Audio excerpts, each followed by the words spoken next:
E agora eu vou chamar a senhora Isabel Marçal, do Instituto Bem do Estar, que vai falar sobre quais são os impactos do diagnóstico e tratamento do câncer sobre a saúde mental. A como integrar esses elementos ao tratamento. A senhora Isabel é graduada em nutrição, ela é especialista em projetos sociais para o terceiro setor, né, e em nutrição e educação alimentar, e cofundadora do Instituto Bem do Estar, onde é diretora. Muito obrigado pela presença, Isabel. Obrigada a você, Mark. Obrigada pela oportunidade de estar aqui dentro desse fórum e principalmente pela organização desse fórum, por trazer esses temas que são tão relevantes e até correlacioná-los, né? E principalmente também a todos que falaram até agora, Luciana, Marcos, e pela introdução que Mark fez e dados que a Luciana trouxe, né, que a gente pode trazer também um impacto que isso pode causar. Então, quando a gente diz, né, e fala sobre estigmas e tabus, que foi também um pouco que esses dados que a Luciana acabou de trazer, nos mostram, né, a gente começa a pensar. E aí eu tinha uma fala programada e até mudei um pouco aqui para tentar contribuir até mais com o debate, né? Que a gente tem aqui alguns estigmas, né? Então, por que traz essa pergunta? Impactos do diagnóstico e tratamento do câncer sobre a saúde mental, né?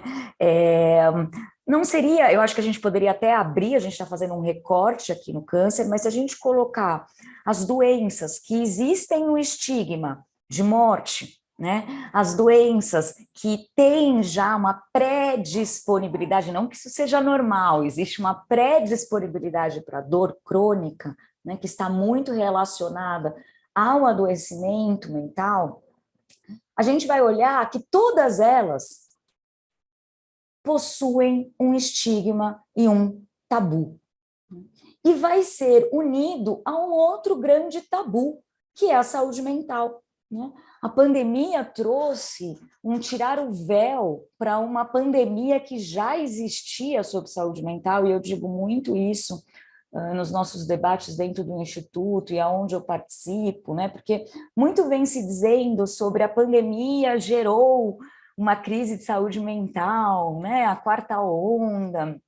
A gente pode dizer sim, pela saúde mental ser coletiva e não individual, que eu acho que é um ponto que a gente precisa, nos nossos debates, reforçar, né, e ser vista, só assim a gente vai conseguir colocá-la dentro da política pública de saúde com o devido olhar que ela necessita, né, por ser uma questão complexa, como é o câncer, entre outros, né, então a gente tem um olhar para a saúde mental. Só que a saúde mental, ela já tinha, né, uma a cada três pessoas no mundo, gente. Em 2017, que é o último dado que a gente tem, então bem antes da pandemia, já tinham algum diagnóstico de ansiedade. E quando a gente fala diagnóstico, a gente está falando o quê? Pessoas que chegaram a ter esse diagnóstico dentro do DataSUS, né? O meu diagnóstico, por exemplo, de depressão, ele não entra, né, como aí nessa contagem, porque eu fui para um psiquiatra particular. Então, vocês imaginam o quão subnotificados são esses dados, né? Então, a gente precisa, daí a outra pergunta que me fizeram para trazer, né, essas reflexões para o fórum há como a gente integrar, né, esse elemento da saúde mental ao tratamento? Eu acho que é fundamental. A todas essas doenças que já existem, né, aí comprovações de trazerem e serem gatilhos para o desenvolvimento de doenças mentais. Então, eu acho que é aí que a gente precisa olhar realmente a saúde integral no seu tripé principal, que é a saúde física, a mental e a social. Quando a gente conseguir integrar isso dentro dos tratamentos de uma forma efetiva, tirando principalmente o tabu do tratamento da saúde mental.